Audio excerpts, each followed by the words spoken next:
Finding the area of a right triangle when the lengths of the two legs are known is very easy.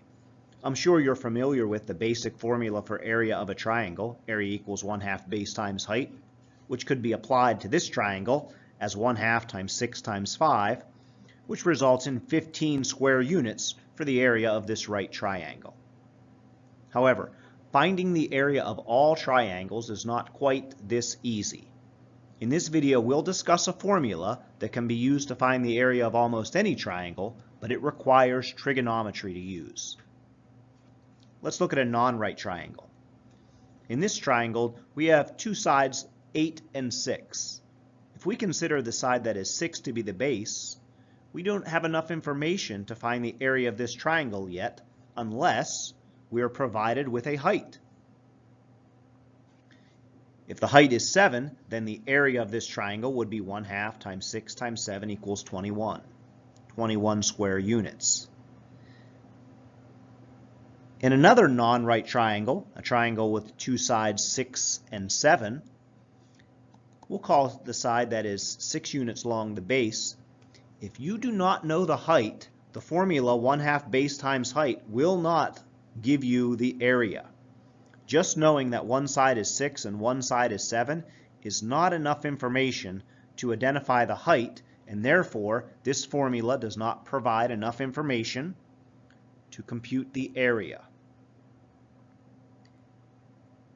In this video, we'll talk about how you can find the height in non-right triangles, and we'll improve the formula area equals 1/2 base times height. Let's consider triangle ABC. It's a non-right triangle. I've labeled the angles capital letter A and the side across from it with a lowercase a.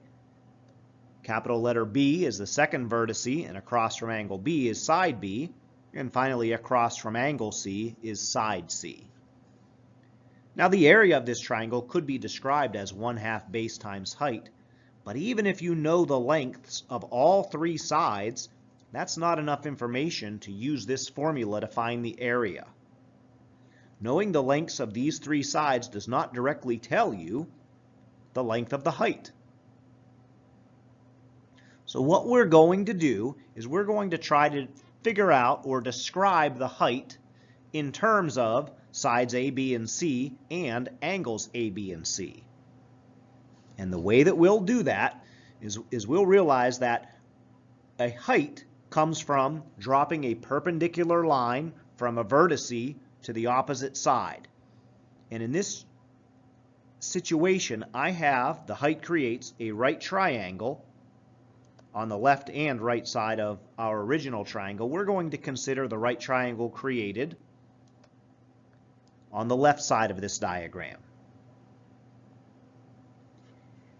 In this right triangle, if I consider angle A, the height is opposite angle A. The height is the side opposite angle A. In this right triangle, side A is not part of the right triangle. Side B is not part of this right triangle. Part of side B is, but not the entire side B. But side C of the original triangle is part of this right triangle, and it could be described, because it's opposite the right angle, as the hypotenuse of this right triangle. So the height is the opposite side from angle A, and side C is the hypotenuse of this right triangle that's been created by the height. If you remember the trig functions in right triangles, the trig function that relates opposite and hypotenuse is the sine. The sine of any angle in a right triangle is equal to, any of the non-right angles in a right triangle, is equal to the opposite side, the length of the opposite side, over the length of the hypotenuse. So in this situation, I could say that the sine of angle A is equal to the opposite side H over the hypotenuse C. And what I have here is an equation that includes H. And this equation is in terms of angle A and side C, which are parts of the original triangle. I've described the height in terms of angle A and side C.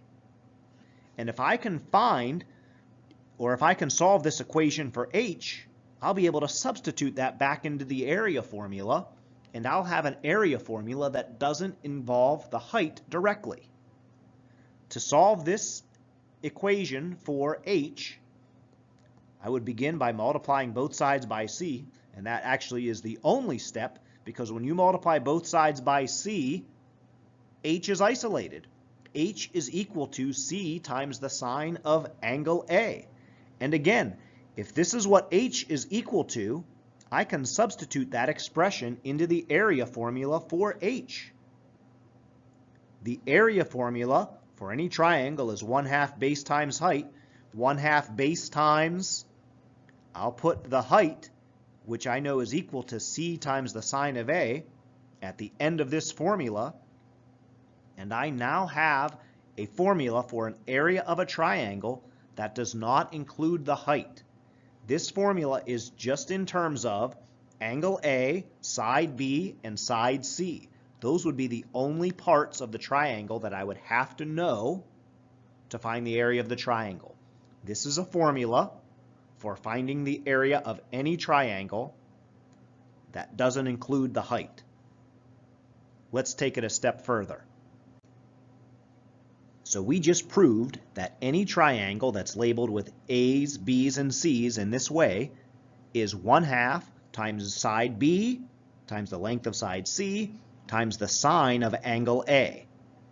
And we got that by dropping a perpendicular line from angle B down to side B.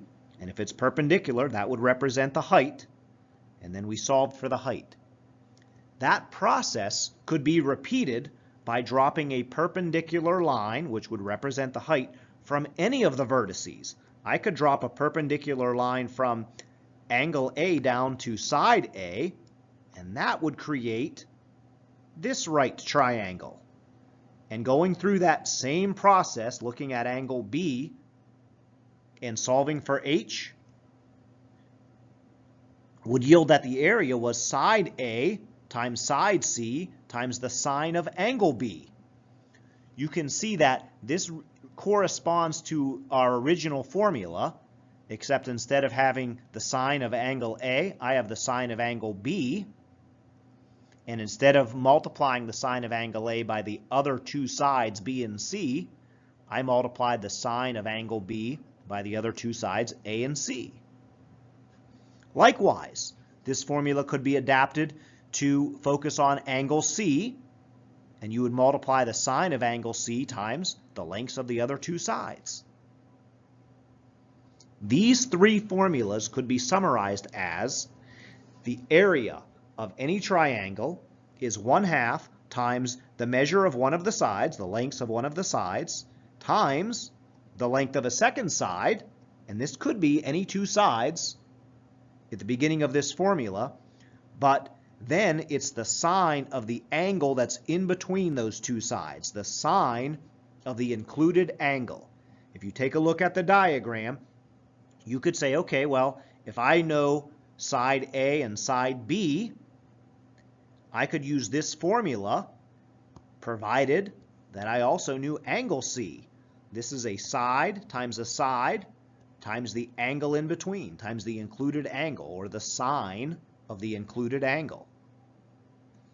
This formula, 1/2 times side times the sine of the included angle, can be applied to any triangle, whether it's a right triangle or not, and can be used to find the area, provided you know the length of two sides and the measure of the angle in between. It's a very powerful formula for the area of a triangle.